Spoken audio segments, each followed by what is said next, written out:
کہ ایک بندہ جس کو اللہ نے دولت دی ہو، ایک بندہ جس کو اللہ نے دولت دی ہو، اب وہ دولت صرف پیسے کی نہیں، ایک بندہ جس کو اللہ نے عزت کی بھی دولت دی ہو، جس کو اللہ نے وقار کی دولت دی ہو، وہ 1450 سال بعد اٹھ کے وہ بندہ اگر یہ کہنے لگے کہ میں انصاری ہوں، میں سید ہوں، میں پٹھان ہوں، میں میر صاحب ہوں، میں ڈار ہوں، میں شیخ زادہ ہوں، میں قریشی ہوں، وہ لوگ جن کو عزت اللہ اور اس کے رسول نے عطا کی ہو، وہ جن کو محمد الرسول اللہ کے آنے سے پہلے یہ دنیا کے سرمایہ دار انسان نہیں سمجھتے تھے،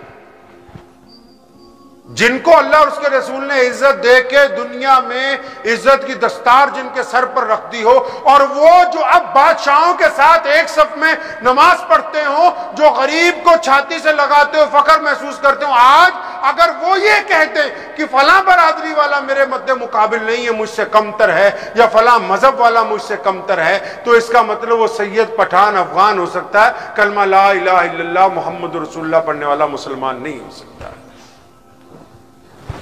یہ اسلام کی ابتدا ہے۔ یہ جو مسئلے ہم نے بنائے نا کہ سلوار اونچی ہے کہ نیچی ہے، داڑھی لمبی ہے کہ چھوٹی ہے، ٹوپی ٹیڑھی ہے کہ نہیں ہے، پاؤں زیادہ کھلے ہیں کہ کم کھلے ہیں، ہاتھ اٹھائے جائیں گے رفع دین میں یا نہیں اٹھائے جائیں گے، یہ مسائل بہت تیسرے درجے کے ہیں۔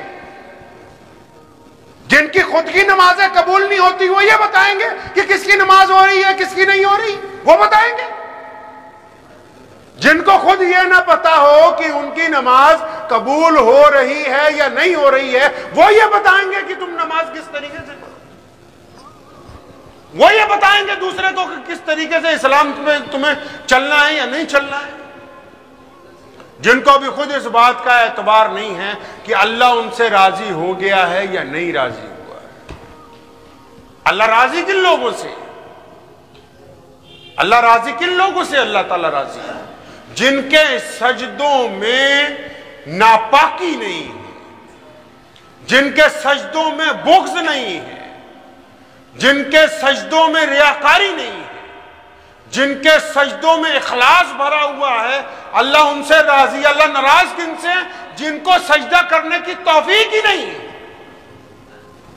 اللہ ان سے ناراض ہیں جو سر سجدے سے اٹھانے کے بعد دوسرے کے دلوں کو چھلنی کرتے ہیں، اللہ ان سے ناراض ہے۔ اللہ تعالیٰ کی رضا اور ناراضگی کا پیمانہ یہ نہیں ہے کہ کوئی آدمی اچھا مسلمانوں والا لباس پہن لے اور وہ چلتا پھرتا بہت بڑا رئیس مسلمان نظر آئے، یہ دلیل نہیں ہے اللہ کی رضا کی۔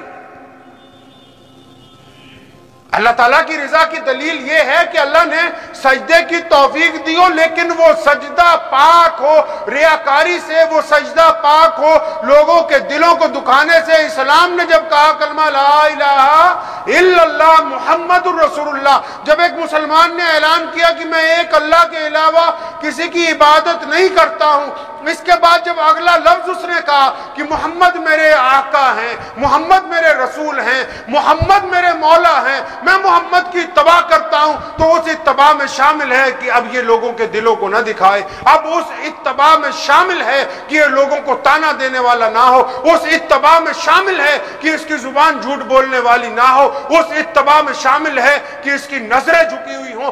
اگر وہ اتباع کامل نہیں ہے تو یہ سجدہ بار بار کرتا رہے، اللہ کو وہ سجدہ قبول نہیں ہو سکتا۔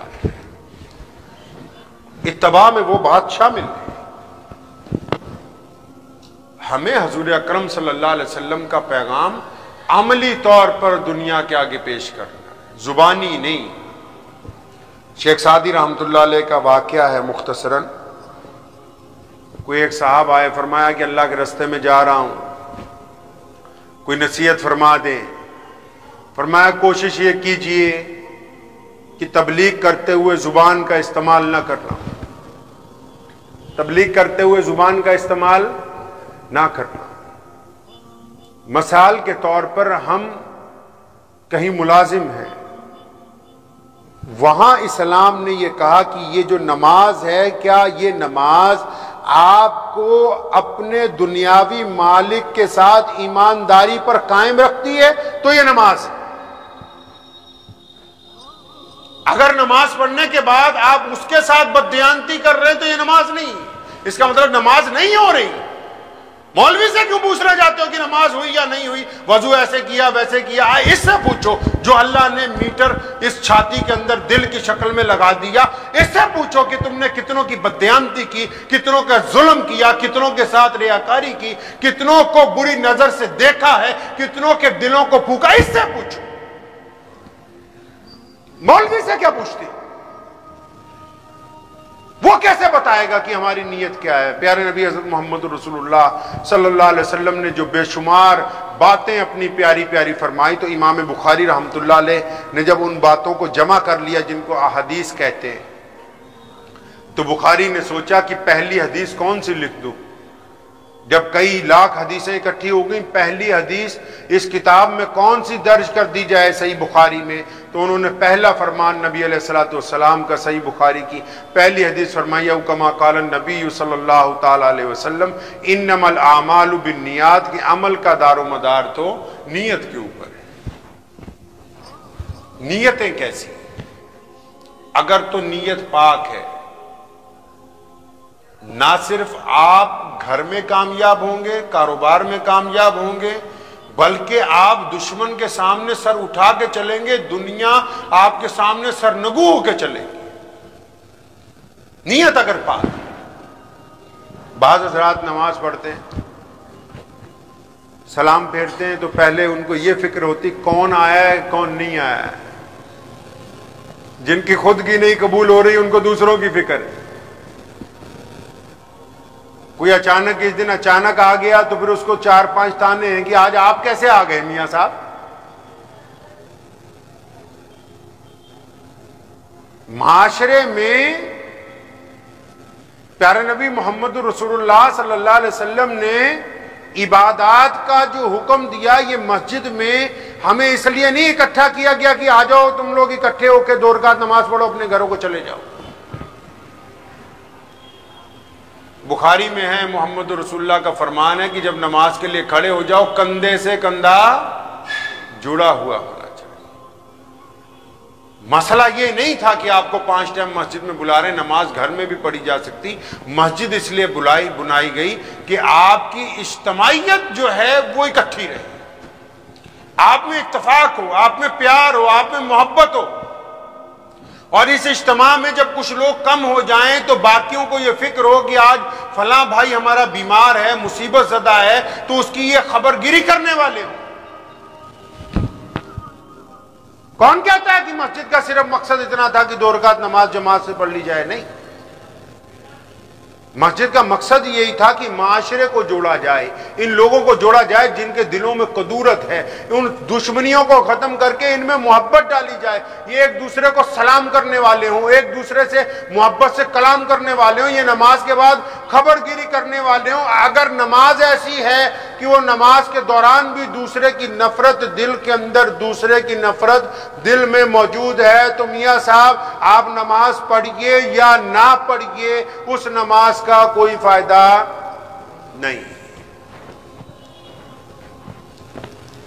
سب سے پہلی ضروری چیز جو ہے معاشرے کو پاک کرنے کے لیے اپنے عقیدے پر قائم رہنا۔ اپنے عقیدہ کیا ہے کہ کلمہ لا الہ الا اللہ محمد الرسول اللہ، کہ اللہ کے علاوہ کسی سے کوئی نفع اور نقصان کی خوف نہیں ہے، کسی سے کوئی ڈر نہیں، کوئی سامنے آ جائے عقیدہ نہیں بدلنا۔ جو لوگ عقیدہ بدل لیتے ہیں وہ کہنے کو مسلمان ہیں، اللہ کے نزدیک وہ مسلمان نہیں ہیں۔ اس بات کو سمجھنے کی ضرورت ہے۔ اور پیارے نبی حضرت محمد رسول اللہ صلی اللہ علیہ وسلم کی جب اس بات کو اپنا لیں گے کہ ہم نے دلوں کو پاک رکھنا ہے، تو خدا کی قسم ادھر آپ سجدہ کریں گے، ادھر جب آپ سجدے سے سر اٹھائیں گے، اللہ آپ کی وہ باتیں جو ابھی آپ کہنا چاہتے ہیں بن کہے اللہ ان باتوں کو سن لیں گے انشاءاللہ۔ سیدنا عمر فاروق رضی اللہ تعالیٰ عنہ خلیفہ تھے، وقت بھی ہو گیا لیکن ایک قصہ ذہن میں آیا، سنیے۔ سیدنا عمر فاروق رضی اللہ تعالیٰ عنہ خلیفہ تھے مسلمانوں کے، تو مدینے میں ایک آدمی گانے گاتا ہے ایک آدمی مغنی بولتے ہیں، گانے گاتا ہے۔